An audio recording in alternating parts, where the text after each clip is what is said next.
Hey guys, Lukey here, coach of your Olivine City Beacons, and this is DPDL Super Low Tier Week 7. I'm playing the one and only Emily, a rematch from last season in the low tier where we played. I got the best of her there, but Emily has been one of the most improved players this season.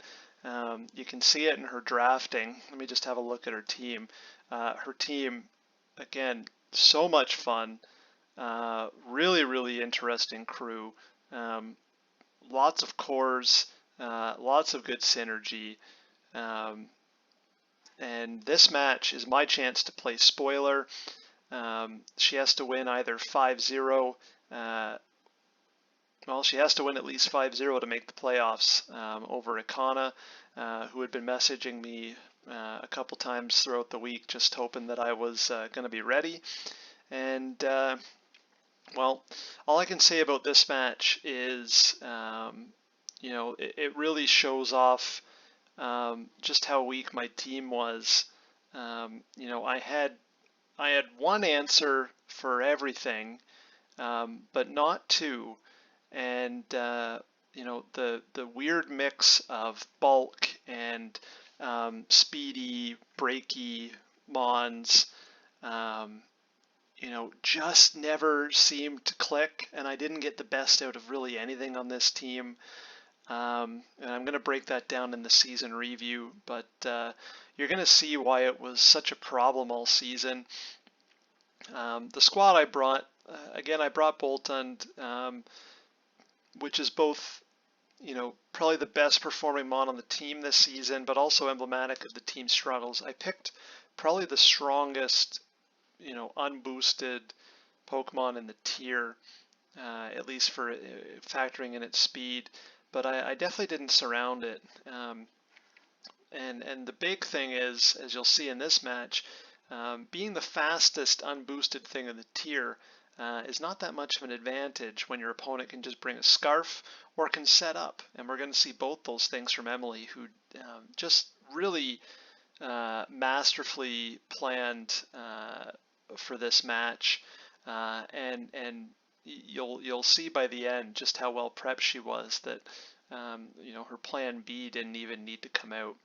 As for the rest of my team, I brought Wormadam Sandy because I was so excited to use it. I've been meaning to just draft this thing in every league that it's available, because I think it's so much fun. It's got such a fun typing.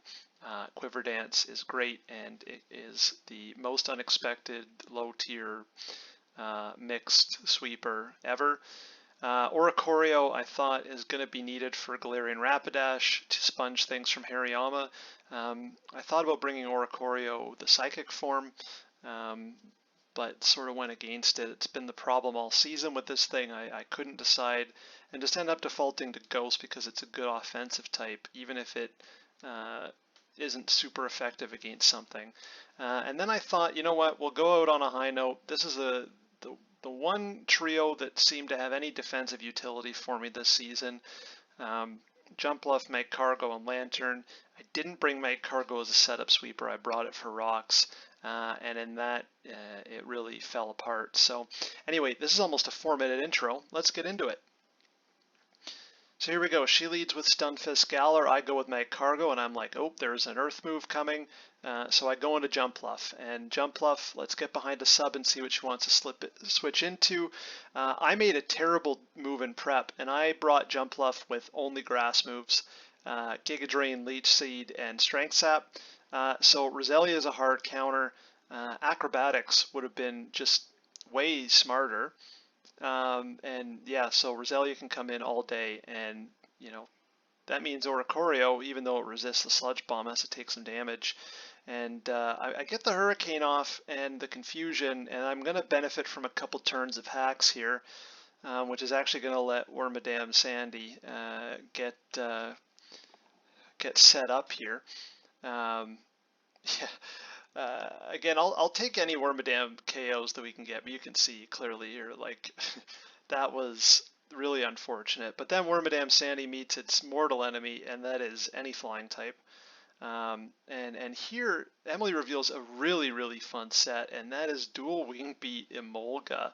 The perfect counter, as it turns out, for Wormadam Sandy, who, had she not brought it, actually would have been in a position to do some real damage to the rest of her team, because nothing else really wanted to take. Well, Hariyama could take it, but it could have done a lot of damage to the rest of her defensive core here. So now I'm in Lantern. The slow Volt Switch brings in Boltund, who is super threatening for Roselia. Psychic Fangs takes it out. That also eliminated Emily from the playoffs. Sorry, Emily, but she's going to have the last laugh here because, again, I have the speed advantage theoretically, but the moment that Turtonated gets off the +2, and I assume that it was plus or max speed, it outspeeds everything on my team. And that's a problem, as you're about to see. And this thing is Life Orb with great coverage, Scorching Sands, Dragon Pulse, and Flamethrower. And here it's about how many things do I sack before it dies. And I'm trying to switch around and get a move that maybe somebody can survive, but Lantern's not surviving even a +2 Flamethrower.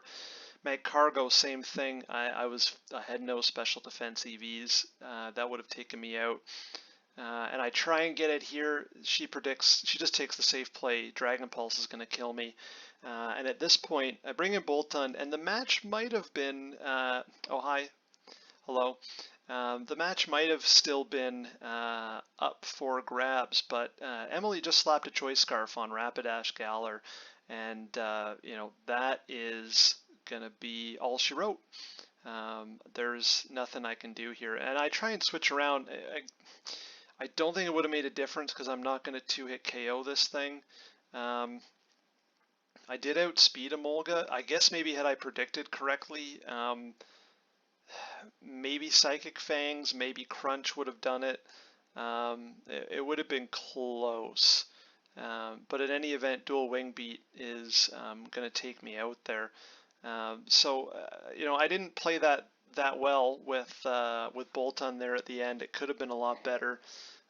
Maybe I could have had a chance if I could take the Emolga down. But I mean, Rapidash was scarfed. It was just a matter of whether or not she won 2-0 or 3-0, because Rapidash Galar would have come in and cleaned up, and I don't think Wormadam would have broken through by any means. So again, good game, Emily. I'm sorry I was the one to knock you out of the playoffs. You had a really fun team. You brought such a creative group. I didn't get to see the Hariyama set. But again, just another prime example of, Emily has a well-drafted team that gives her so many options. I didn't adequately prepare for Turtonated. I really only had Lantern to sponge things, and once Lantern got broken through, because Lantern doesn't like ground moves, and you can't compete with that kind of coverage that it has. But I just had nothing to take it out, and so it had a really well-deserved moment to shine. She told me that it's had a rough season for her. So I mean, there you can see the power of Shell Smash on Turtonated and that kind of coverage. But again, the point I wanted to emphasize here is just the really good drafting that she did here. You can see the cores at play here. She's got the Fairy Dragon Steel, somehow making Stunfisk Galar, a really interesting Gloomon. That's the beauty of low tier. Emolga being a really, really difficult thing to break through with its typing in this specific matchup. You look at what I brought, there's not a whole lot that it can, really I had to break through with Boltund. It was going to crush the rest of my team. And Lantern would have just kind of sat there on it. So again, you can see that the things that you do early on in the draft really do pay off later in terms of your options and the structures you can have to take on different builds, because you have 7 weeks to get through to playoffs. So anyway, with that said, really well played, Emily. I hope this video shows off not just her improvement, but her solid drafting and creativity in these sets, and showed how my team all season were just a series of good ideas that never fully meshed, or at least that's what I thought. So anyway, that'll be the last recap video for this season, but still to come are my full season reviews for both the underused and the super low tier team. We're going to break down MVP, LVP, what went wrong, what went right, and sort of how do I approach something like this again if we're back. So anyway, thanks for watching, guys, and we'll see you in the next video.